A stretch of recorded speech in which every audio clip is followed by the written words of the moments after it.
খাঁচা পাতলেও অধরা বাঘ, পাথর প্রতিমায় এখনো আতঙ্কে এলাকাবাসী। কিভাবে তল্লাশি চলছে সেই ছবি আপনাদের সামনে তুলে ধরছি। কিছুদিন ধরেই আমরা দেখতে পাচ্ছি একাধিক এলাকায় বাঘের আতঙ্ক, বাঘের পায়ের ছাপ পাওয়া গিয়েছে এবং ছাগলের টোপ দিয়ে খাঁচা পাতা হয় দুখানা, এবং এই দুটি খাঁচা রয়েছে ছাগলের টোপ দিয়ে, কিন্তু খাঁচা পাতলেও অধরা বাঘ, পাথর প্রতিমার বিভিন্ন এলাকায় তল্লাশিও চলছে। আমাদের প্রতিনিধি কোয়েল মণ্ডল রয়েছেন, বিস্তারিত জানবো। কি পরিস্থিতি কোয়েল? আমরা দেখতে পাচ্ছি কিছুদিন ধরে একাধিক এলাকায় বাঘের ছাপ তো পাওয়া যাচ্ছে, স্বাভাবিকভাবে আতঙ্ক ছড়িয়েছে এলাকায়, কিন্তু ছাগলের টোপ দিয়ে খাঁচা রাখা হলেও অধরা বাঘ। বন দপ্তর সূত্রে কি জানা যাচ্ছে? একেবারেই দেখো মধুবন্তী, তোমাকে জানিয়ে রাখবো যেমনটা গত 3 দিন ধরেই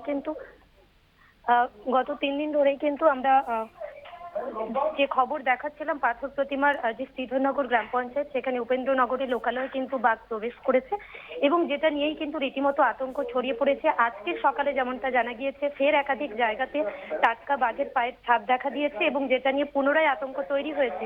ইতিমধ্যেই এই যে উপেন্দ্রনগর এলাকা, যেখানে ঠাকুরাইন নদী রয়েছে, সেই নদীর লাগোয়া জঙ্গল, সেখানে নাইলনের যে জাল রয়েছে সেটা দিয়ে ঘিরে ফেলা হয়েছে। গতদিন রাত্রিবেলা বনকর্মী এবং স্থানীয় বাসিন্দারা তারা মশাল জ্বালিয়ে সারা রাত পাহারা দিয়েছে।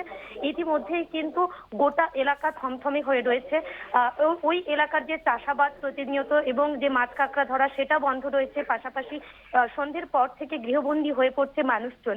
স্বাভাবিকভাবে বলা যেতে পারে এই যে সুন্দরবন, আর সুন্দরবনে বারে বারে এই যে ধনচির জঙ্গল থেকে বাঘ লোকালয়ে চলে আসছে, যেটা নিয়ে কিন্তু রীতিমতো আতঙ্ক ছড়িয়েছে গোটা এলাকায়। ইতিমধ্যে উচ্চতর বন দপ্তর আধিকারিকরা ঘটনাস্থলে পৌঁছেছেন, নদীপথে টহলদারি চলছে, পাশাপাশি পুরো জঙ্গল সেটা ঘিরে ফেলা হয়েছে এবং দুটি খাঁচা যেটা ছাগলের টোপ দিয়ে গতদিন পাতা হয়েছিল, কিন্তু এখনো পর্যন্ত সেই বাঘ কিন্তু বনকর্মীদের কাছে অধরা রয়েছে।